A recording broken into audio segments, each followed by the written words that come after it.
വചനം ഉള്ളിൽ പകരേണമേ. സുഭാഷിതങ്ങൾ 9-ാം അധ്യായം. ജ്ഞാനവും മൗഢ്യവും. ജ്ഞാനം തൻ്റെ ഭവനം പണിയുകയും 7 തൂണുകൾ നാട്ടുകയും ചെയ്തിരിക്കുന്നു. അവൾ മൃഗങ്ങളെ കൊന്ന് വീഞ്ഞു കലർത്തി വിരുന്നൊരുക്കിയിരിക്കുന്നു. നഗരത്തിലെ ഏറ്റവും ഉയർന്ന ഇടങ്ങളിൽ നിന്ന് ഇങ്ങനെ വിളിച്ചറിയിക്കാൻ അവൾ പരിചാരകന്മാരെ അയച്ചിരിക്കുന്നു.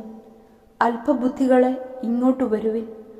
ബുദ്ധിശൂന്യനോട് അവൾ പറയുന്നു, വന്ന് എൻ്റെ അപ്പം ഭക്ഷിക്കുകയും ഞാൻ കലർത്തിയ വീഞ്ഞ് കുടിക്കുകയും ചെയ്യുവിൻ.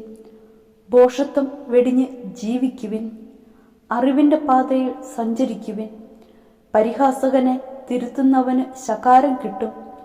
ദുഷ്ടനെ കുറ്റപ്പെടുത്തുന്നവന് ക്ഷതമേൽക്കേണ്ടി വരും. പരിഹാസകനെ കുറ്റപ്പെടുത്തരുത്, അവൻ നിന്നെ വെറുക്കും. വിവേകിയെ കുറ്റപ്പെടുത്തുക, അവൻ നിന്നെ സ്നേഹിക്കും. വിവേകിയെ പ്രബോധിപ്പിക്കുക, അവൻ കൂടുതൽ വിവേകിയായിത്തീരും. നീതിമാനെ പഠിപ്പിക്കുക, അവൻ കൂടുതൽ ജ്ഞാനിയാകും. ദൈവഭക്തിയാണ് ജ്ഞാനത്തിൻ്റെ ഉറവിടം. പരിശുദ്ധനായവനെ അറിയുന്നതാണ് അറിവ്. ഞാൻ നിമിത്തം നിന്റെ ദിനങ്ങൾ പെരുകും. നിന്റെ ആയുസ്സിനോട് കൂടുതൽ സംവത്സരങ്ങൾ ചേരും. നീ വിവേകിയെങ്കിൽ പ്രയോജനം നിനക്ക് തന്നെ. നീ പരിഹസിച്ചാൽ അത് നീ തന്നെ ഏൽക്കേണ്ടി വരും.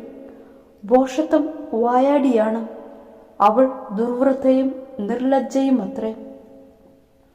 അവൾ വാതിൽക്കൽ ഇരിപ്പുറപ്പിക്കുന്നു. നഗരത്തിലെ ഉയർന്ന സ്ഥലങ്ങൾ തൻ്റെ ഇരിപ്പിടമാക്കുന്നു. വഴിയെ നേരെ പോകുന്നവരോട് അവൾ വിളിച്ചു പറയുന്നു, അല്പബുദ്ധികളെ ഇങ്ങോട്ട് കയറി വരുവിൻ. ബുദ്ധിശൂന്യനോട് അവൾ പറയുന്നു, മോഷ്ടിച്ച ജലം മധുരവും രഹസ്യത്തിൽ തിന്ന അപ്പം രുചികരവുമാണ്. എന്നാൽ അവിടെ മരണം പതിയിരിക്കുന്നുവെന്നും അവളുടെ അതിഥികൾ പാതാള ഗർത്തങ്ങളിലാണെന്നും അവനുണ്ടോ അറിയുന്നു.